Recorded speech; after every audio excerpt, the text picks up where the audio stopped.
ৰাজ্যৰ উদ্যোগ খণ্ডলৈ সুখবৰ বৰাক উপত্যকাৰ কাছাৰত 640 কোটি টকা ব্যয় সাপেক্ষে ষ্টাৰ সিমেন্টে মুকলি কৰিলে নতুন কাৰখানা কাটিগড়াৰ বুৰংগাত স্থাপন কৰা এই সিমেন্ট কাৰখানা আনুষ্ঠানিকভাৱে মুকলি কৰে মুখ্যমন্ত্ৰী ডক্টৰ হিমন্ত বিশ্ব শৰ্মা বছৰত 2 মিলিয়ন মেট্ৰিক টন সিমেন্ট উৎপাদন ক্ষমতা সম্পন্ন এই কাৰখানাত সংস্থাপন লাভ কৰিব 6 শতাধিক কৰ্মচাৰী এই কাৰখানাই বৰাক উপত্যকাত বৃহৎ উদ্যোগৰ দুৱাৰ মুকলি কৰিলে বুলি মন্তব্য ডক্টৰ হিমন্ত বিশ্ব শৰ্মাৰ অনুষ্ঠানত উপস্থিত থাকে মন্ত্ৰী বিমল বৰা কৌশিক ৰায়কে ধৰি বহুকেইগৰাকী সাংসদ বিধায়ক উপস্থিত থাকে ষ্টাৰ সিমেন্টৰ অধ্যক্ষ সজ্জন ভজাংকা পৰিচালন সঞ্চালক প্ৰেম ভজাংকাৰ লগতে কেইবাগৰাকীও বিশিষ্ট ব্যক্তি বৰাকৰ পাছতে যোৰহাটত সিমেন্ট কাৰখানা মুকলি কৰা হ'ব বুলি সদৰি কৰে ষ্টাৰ সিমেন্ট কৰ্তৃপক্ষই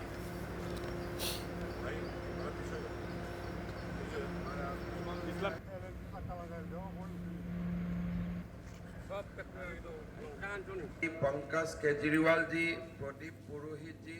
আজি আমাৰ গৃহমন্ত্ৰী অমিত শাহ ডাঙৰীয়া আহিব তেখেতে ভাইব্ৰেণ্ট ভিলেজ তাৰ উদ্বোধন কৰিব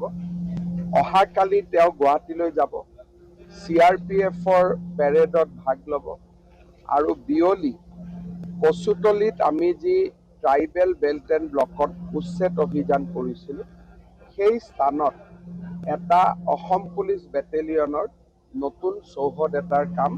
শুভ আৰম্ভণি কৰিব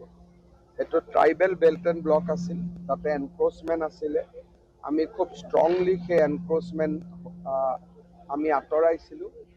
আৰু যাতে তাত ভৱিষ্যতে এনক্ৰোচমেণ্ট হ'ব নোৱাৰে সেইকাৰণে প্ৰায় 300 কোটি টকা খৰচ কৰি আমি ডাঙৰ বেটেলিয়ন এটা তাতে নিৰ্মাণ কৰিব